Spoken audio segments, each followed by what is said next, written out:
Excellente journée, merci d'être avec nous. Il nous rejoint chaque matin pour nous parler de plein de trucs sympas. Et le mardi, on parle de Koh-Lanta. Bonjour Mike Perez. Bonjour Philippe, oui, on ne déroge pas à la tradition, même si Jade a été éliminée. Ouais. Et on continue. Allez, on va jusqu'au bout de l'aventure et on suivra chaque épisode de Koh-Lanta. Les aventures de Koh-Lanta dans le Morak Show. Koh-Lanta, ça continue. Même son Jade, on est triste pour elle. On aurait bien voulu qu'elle continue cette aventure. On espère la recevoir bientôt pour en parler d'ailleurs. Ça serait... Oui, ce serait bien. Bon, alors que dire sur Koh-Lanta, de cette aventure qui va bientôt se terminer, peut-être avant le mondial? Non, elle se finira pas avant la Coupe du Monde. Si tu te rappelles, à l'épisode précédent, on était resté sur Hugo éliminé, mais qui avait choisi, au hasard, une poterie qui lui proposait un duel. Et ça, on l'a vu dans l'épisode de la semaine dernière, ce duel. Il a choisi d'affronter Cindy. Il a fallu résoudre une sorte de puzzle. Et puis, c'est Hugo qui a gagné. Donc, il reste dans l'aventure. Et c'est Cindy qui se retrouve éliminée. Ensuite, voilà, épreuve de confort, épreuve d'immunité. Comme d'habitude, on ne va pas épiloguer là-dessus. Parce que ce qui nous intéresse, c'est de savoir ce qui s'est passé lors du conseil. En sachant que Guillaume a gagné l'épreuve d'immunité, donc du coup il était tranquille pour cette séance du conseil. Ouais. Et puis là, ça a pas mal discuté parce que Daniel, un ex-rouge, vous avez peut-être suivi, si vous regardez dans le détail les épisodes, il a fait preuve d'un peu de trahison, on va dire ça comme ça, parce qu'il a promis, il a obtenu des infos de la part des ex-jaunes, il a dit qu'il dirait rien, mais finalement il a quand même dit, puis après il a dit, c'est le jeu, c'est comme ça, ma foi, voilà, vous m'avez fait confiance, je vous ai trahi, ouais, tant pis pour vous, quoi. Donc forcément, c'est mal perçu, même parmi ses coéquipiers, on va dire, ces ex-rouges.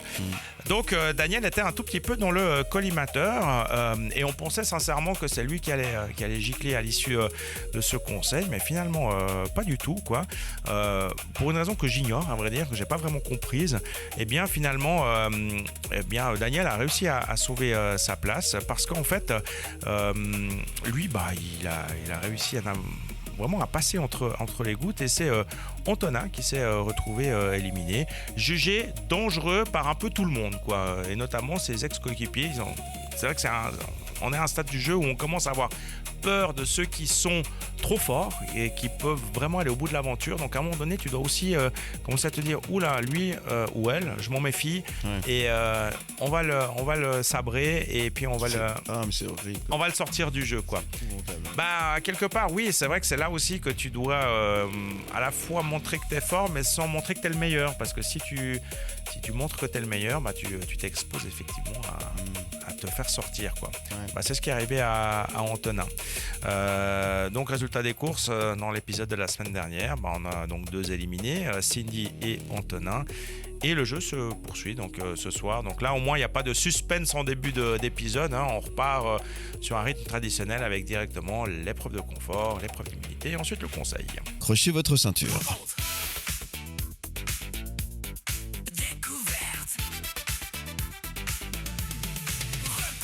Bonjour Daniel. Oui, bonjour. Comment ça va? Fort bien, là, on se remet de ce rallye qui était absolument magnifique, qui était un rallye assez long et puis surtout assez éprouvant parce que à cause de la chaleur, quoi, il faisait très chaud de l'habitant. Je comprends parce que j'ai eu la chance de pouvoir aller faire un tour avec Daniel. Alors T'étais mon copilote. Daniel, il se remet de son rallye, mais Philippe, il se remet de son baptême. Oui, mais je n'osais rien dire. Non, mais c'était absolument une. Bon, on va expliquer. Oui, Philippe, t'es monté aux côtés de Daniel. Merci d'ailleurs, c'est super. On a organisé une journée baptême avec plein de gens, les partenaires, des amis et Philippe qui a eu la chance donc de monter aux côtés de Daniel.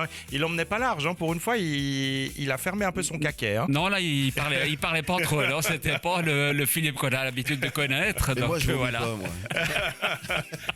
C'est vrai que c'était une chouette expérience, encore une fois. Ouais. Et puis le rallye, il s'est très très bien passé de manière générale. Il a fait extrêmement chaud, ça c'est vrai. Ouais.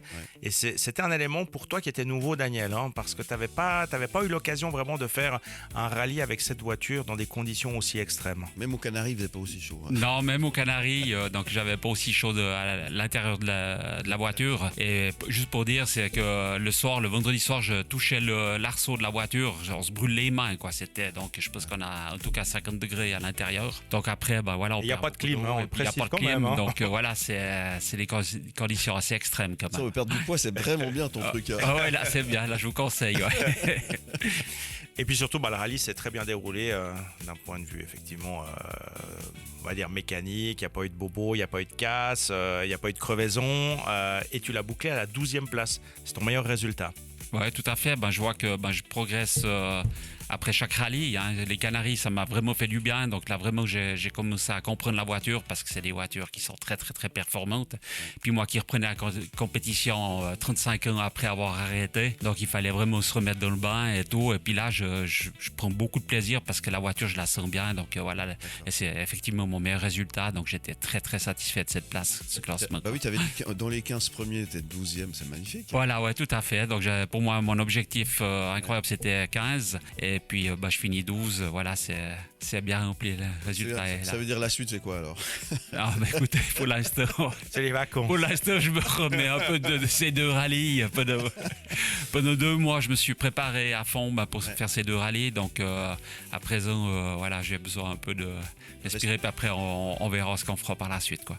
Ouais, et c'était une belle expérience aussi parce que dans le team, on le rappelle, il y avait Grégoire Munster qui était là. Oui. Donc, un pilote de niveau mondial qui était, que tu as côtoyé tout au long du week-end. Alors déjà, de le voir travailler, de le voir se préparer, c'est quelque chose. Effectivement, on voit le niveau pro à ce niveau-là. Et puis, lui, il a écrasé toute la concurrence pendant tout le rallye. Oui, tout à fait. Avec Hyundai Suisse, on a pu faire venir Grégoire Munster, qui est l'un des meilleurs pilotes au monde de rallye, qui a l'expérience du mondial. Et puis, c'est vrai, il a gagné ce rallye et tout de main de maître.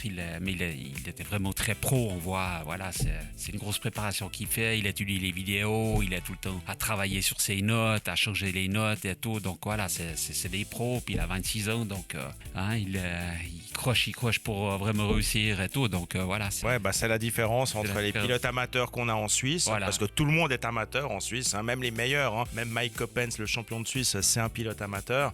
Et puis les pilotes pros qui gagnent leur vie en faisant ça, on voit effectivement qu'il y a quand même un niveau supérieur qui est quand même assez conséquent. Oui, tout à fait. C'est clair que lui, il débarque ici, il connaît pas les routes. Donc nous, les pilotes suisses, on est peut-être au 3e, 10e rallye du Chablais. Donc les routes, c'est très souvent un peu les mêmes. Donc voilà, donc c'est clair pour lui, c'était aussi plus compliqué, mais il s'en est vraiment bien sorti, quoi. Bon, alors bravo alors. Et bonnes vacances alors, c'est les vacances maintenant alors. Ouais, après, pas tout à fait. Il y a un peu de travail quand même, avant de passer aux vacances, mais ouais, après il y aura les vacances, voilà. Effectivement. Et puis peut-être la suite après les vacances, à la reprise. On va revoir pour parler de la suite. Faut pas que je demande à ma femme parce qu'elle a tellement peur à chaque rallye qu'elle me dit non, mais là tu me promets celle dernière. Déjà là maintenant, je l'imagine en train de pester. Mais non, Daniel, t'as dit que t'arrêtais. Bon merci. C'est beaucoup. Pas dit, Marie, désolé, peut-être que Daniel va continuer. Merci beaucoup Daniel Gay. Et puis à très bientôt alors. Ouais, à très bientôt. Bienvenue sur la première matinale multidiffusée de Suisse romande.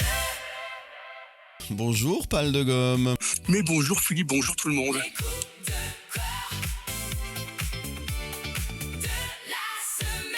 Et Pal de Gomme, il nous parle de quoi? Deuxième BD de la semaine, on parle de quoi cette semaine? Enfin aujourd'hui. Alors aujourd'hui, c'est une bande dessinée qui m'a beaucoup touché. Ça s'appelle L'écoute et c'est Alexis Cavaillez au dessin et ça vient de sortir aux éditions d'Argo. Alors on est plongé en plein Paris à la fin des années 1980. C'est le début de l'histoire d'un enfant qui est fasciné et captivé par une femme qui chante au pied de la colonne du Palais Royal. Et on le suit en fait dans ses pensées et on se rend pas compte, c'est qu'en fait Victor est malentendant. En fait, il est sourd suite à une maladie, une otite. Et c'est vrai que il vit à l'intérieur de lui. Et c'est vrai que si on fait pas attention, on voit pas qu'il est sourd. Il vit toujours en fait avec ses parents. Et il va faire connaissance de Maïté, qui est une jeune fille qui va s'occuper de lui. Et c'est vrai que c'est un peu comme une jeune fille au père. Elle va essayer de lui apprendre différentes choses. Et à savoir que la langue de cette fille Maïté, à la base, elle est espagnole. Et c'est vrai qu'on te veut lui parler, à savoir que justement, le jeune Victor lit sur les lèvres et il a de la peine, il veut pas apprendre le langage des signes parce qu'il c'est un enfant, donc il trouve que ça se fait pas. Il a peur du regard des autres. Et c'est vrai que Maïté, sans faire exprès, vu qu'elle est de langue en fait espagnole, elle articule assez mal les mots qu'elle doit dire. Et c'est vrai que c'est rigolo parce qu'en même temps, le Victor, oui, tu parles mal. Et en même temps, il y a plein de jeux, c'est-à-dire on rigole, on apprend dans cette bande dessinée. Et c'est vrai qu'en même temps, ce qui est captivant, c'est qu'on va se plonger et voyager dans Paris. C'est vrai que même si on ne connaît pas Paris, ça nous fait voyager dans des quartiers. Et en même temps, avec ce duo entre justement Maïté et l'enfant Victor qui vont apprendre à se comprendre. Et on va tout suivre avec Victor, c'est-à-dire aussi bien les premiers contrôles, justement, quand il va à l'hôpital pour mettre les premiers appareils, pour les appareils auditifs. Et on va tout nous expliquer, en fait, que ces enfants, ces gens-là, ils vivent comme nous, ils sont comme nous. Et puis c'est vrai que on a beaucoup autour de nous qu'on ne se rend pas compte, parce que c'est vrai que autour d'un seul coup, on voit les gens qui parlent avec la langue des signes. Et c'est vrai que cette bande dessinée est magique parce qu'elle nous ouvre à un autre monde qu'on ne connaît pas forcément. Ouais, c'est ça, qu'on ne connaît pas. Et ça, c'est bien, c'est intéressant. Ah oui, c'est très intéressant. Et il y a une chose qui a été faite qui est encore plus passionnante, c'est que le dessinateur Alexis Cavaillès, il a fait toute cette bande dessinée en crayonné. C'est-à-dire pour adoucir en fait l'histoire, qui est comme une histoire un peu grave, parce qu'on se plonge avec un enfant qui est sourd. Et c'est vrai qu'il y a une douceur à travers les traits, et l'histoire est fantastique. Et en même temps, c'est des personnes qui ont existé, donc c'est beaucoup inspiré de gens qui ont existé pour son histoire. Et c'est une très belle bande dessinée pour nous ouvrir aux autres. Ça s'appelle L'écoute. C'est Alexis Cavaillès et ça vient de sortir chez Dargaud. Et c'est noté. Merci beaucoup pour cette autre BD de la semaine, mon cher Pal de Gomme. On se retrouve la semaine prochaine pour de nouvelles aventures. Bienvenue sur la première matinale, multidiffusée de Suisse romande. Bienvenue sur la première matinale, multidiffusée de Suisse romande. Excellente journée, merci d'être là. Après Koh-Lanta, une nouvelle aventure, celle des transports publics régionaux. Oui, parce que c'est toujours un peu le défi pour toutes ces compagnies, c'est d'être à l'heure. Oui, comme c'est ça. tout. C'est pas toujours simple, mais il se trouve qu'en Suisse, on est quand même assez ponctuel. Les sujets de Mike. Les transports publics régionaux ont plutôt tendance à être à l'heure, et ça c'est une bonne nouvelle. Ouais, parce que c'est pas simple. Quand tu es en ville, par exemple, avec la circulation, t'as beau avoir des couloirs de bus, à un moment donné, tu te retrouves quand même pris dans la circulation globale. C'est ça. Et la bonne nouvelle, c'est qu'effectivement, plus de 90% des bus ont atteint leur destination à l'heure. Donc là, on parle vraiment des bus dans les agglomérations, dans les villes. Donc plus de 90%. Alors, c'est quoi la définition de à l'heure ? C'est pas forcément à la minute près. Au moins une minute, quoi. 3 minutes. Allez, on a 3 minutes de marge. Parce que tu vois, on tolère plus sévère. on tolère 3 minutes. Jusqu'à 3 minutes de retard, on considère que le bus était à l'heure. Et pareil donc pour les trains régionaux ceux qui font les petites lignes telles le Lausanne et Chalon-Bercher par exemple, la fameuse brouette. Les chalons. Donc voilà, c'est plutôt satisfaisant à ce niveau-là. Donc ça progresse surtout, ça va en s'améliorant. Ouais. Et puis l'autre point sensible toujours quand tu utilises les transports publics de manière générale et plus particulièrement les transports régionaux, parce que c'est ceux que tu utilises le plus souvent, c'est la propreté dans ces véhicules. Et là aussi, ça a progressé, ça s'est amélioré. C'était un domaine traditionnellement plutôt mal noté, mal perçu par les utilisateurs, par les voyageurs. Et on se rend compte que les efforts commencent à porter leurs fruits. Et le sentiment de propreté, en tout cas, est de plus en plus présent parmi les utilisateurs. Il y a un point sensible encore à l'issue de ce rapport annuel de l'Office fédéral des transports, c'est l'information. en fait. Ouais. C'est vrai que tu as envie de savoir, quand tu pars travailler et que tu attends ton bus, tu as envie de savoir s'il est là dans 1 minute, comme normalement il devrait l'être selon l'horaire, ou s'il a du retard, est-ce qu'il a 2, 3, 5, 10 minutes de retard, est-ce que je vais pas rater ma correspondance après ou des choses comme ça. Aujourd'hui, on veut avoir cette information en temps réel. Il doit y avoir une application. Oui, mais pour ça, il faut que les informations, elles arrivent aussi jusqu'à l'application. Des fois, les applications, elles n'ont pas forcément non plus l'info. Et c'est ce que reprochent un peu les voyageurs actuellement, c'est que l'information en temps réel, vraiment, a parfois un peu de peine à passer.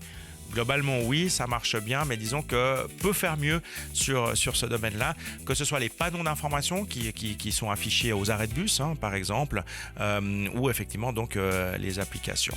Donc voilà, globalement, je crois que on peut le dire, les transports publics régionaux suisses sont à l'heure, sont de plus en plus propres et tout, mais voilà, pourraient juste un tout petit peu améliorer leur information en temps réel par rapport aux horaires, même si je comprends aussi que ce soit difficile parce que quand tu es englué dans la circulation, dans les bouchons ou des choses comme ça, c'est peut-être aussi difficile de prévoir et de savoir exactement quand est-ce qu'il va arriver ton.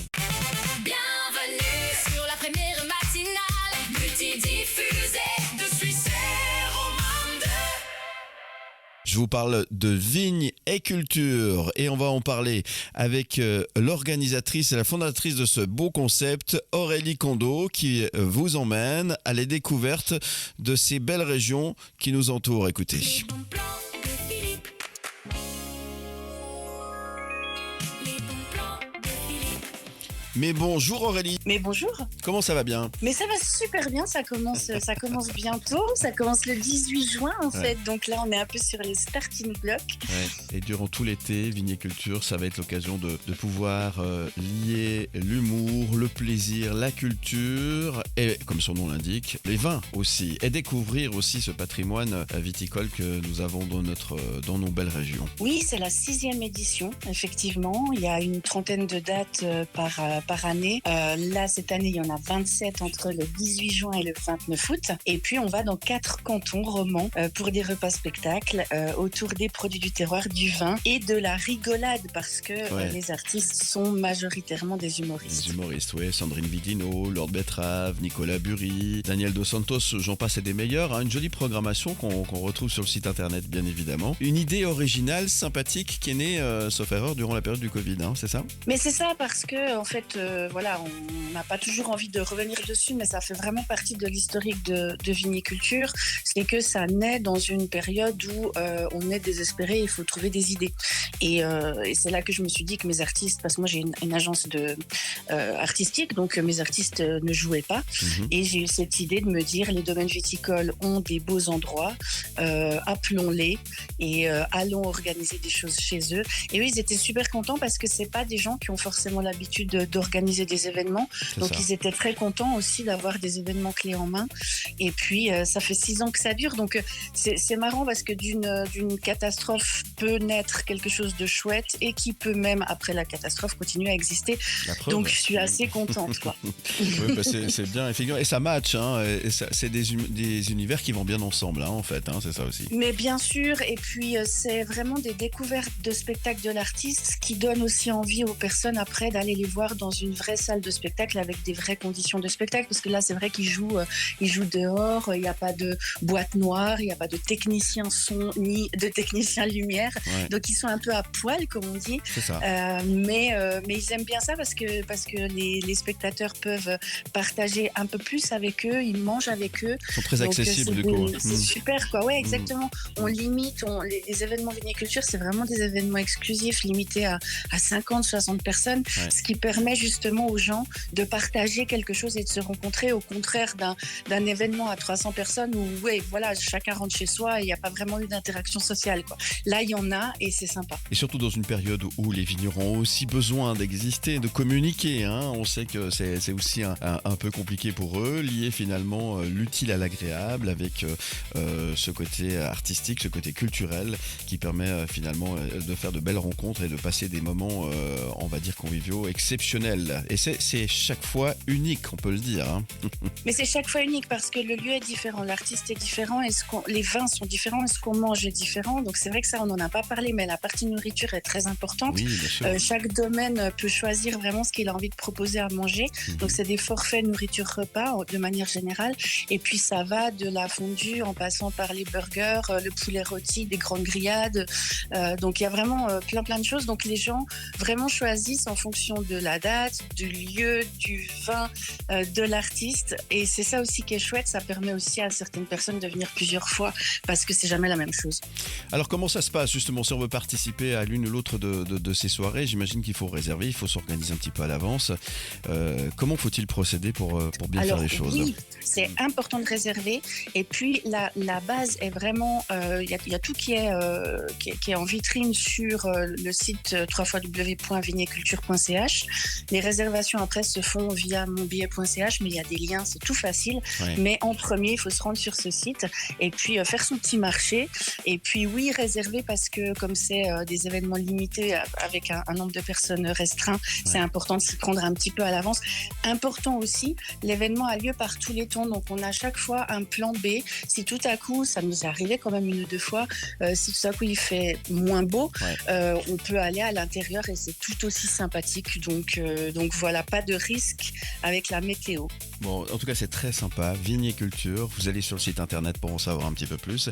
La première soirée, c'est le 18, hein, c'est avec Sandrine Viglino, c'est ça? Exactement, j'en ai deux. Le 18, il y a Lord Betrave qui sera au Château des Clépans. Oui, c'est Il juste. reste Oui. quelques places. Et puis Sandrine Viglino qui sera à Aran au domaine Mermetus. Donc là, c'est les deux premières exactement. Donc n'hésitez pas à aller faire un petit tour, ça dure tout l'été et c'est vraiment l'occasion de passer un moment convivial, sympathique et unique, on l'a dit tout à l'heure. Hein. Donc n'hésitez pas, Vigne et Culture pour en savoir un petit peu plus, le site internet. Et puis merci Aurélie d'avoir été avec nous quelques instants. Mais merci de me recevoir. On vous souhaite un bel été Bel été à vous aussi, merci beaucoup. et on se dit à très bientôt. Au revoir Aurélie. Au revoir. Bienvenue sur la première matinale, multidiffusée de Suisse romande. Très bonne matinée, merci d'être avec nous. Bonjour Vanille. Bonjour Philippe. On va parler vin. Oh oui, Et comme puis on a dit toujours. qu'on se tutoyait aujourd'hui. On se tutoie, ouais, c'est mieux. C'est plus simple parce que de toute façon on n'arrête pas de se tromper. Hein. Ça fait faux sinon. C'est ça. La chronique de Vanille. La chronique de Vanille.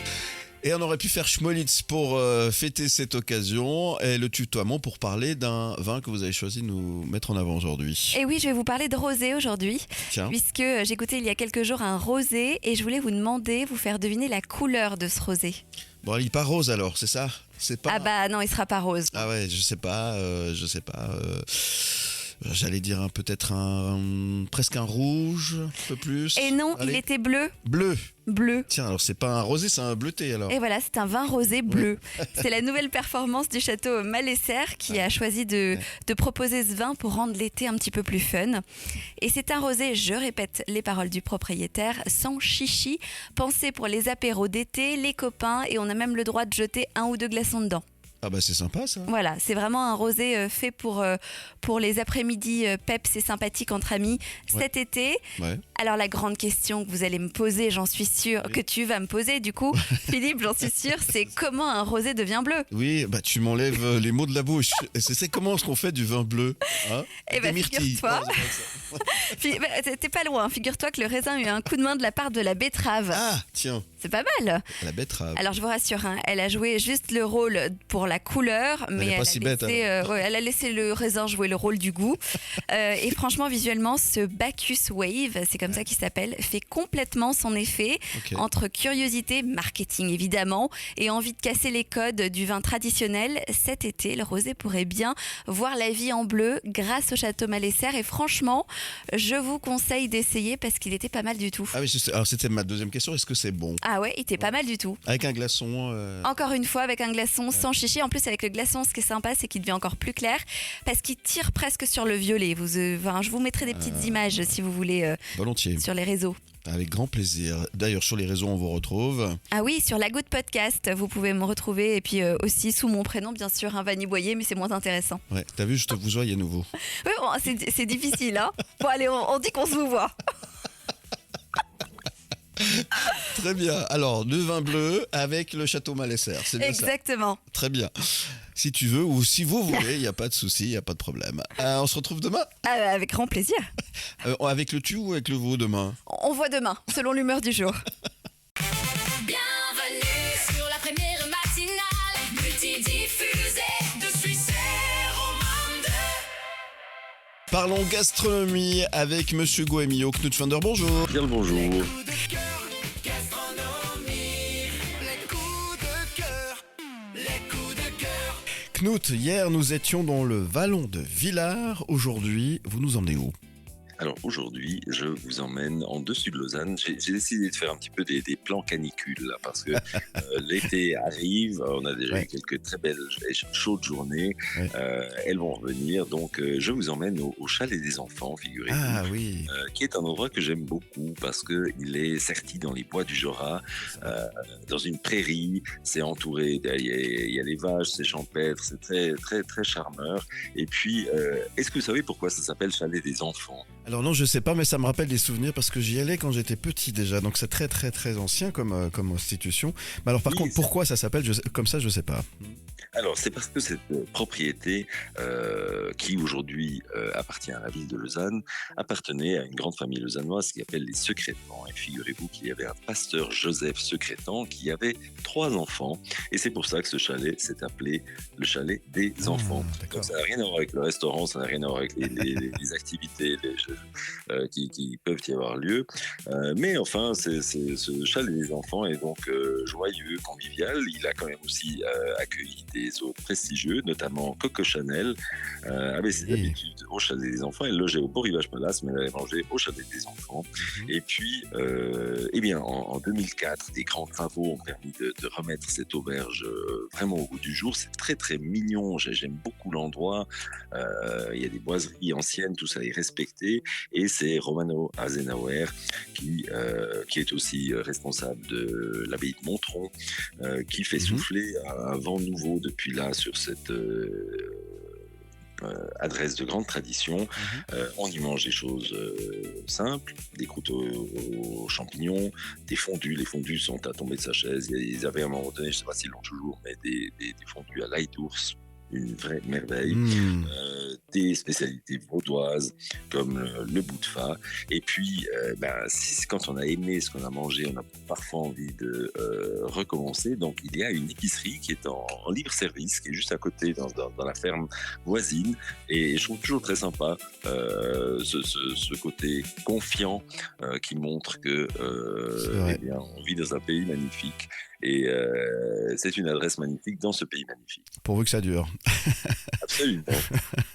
Merci Knut Vander pour cette belle adresse. Encore une de plus qu'on ajoute à notre escarcelle. On se retrouve demain ? On se retrouve demain pour un nouveau plan canicule. Avec grand plaisir. Bienvenue sur la première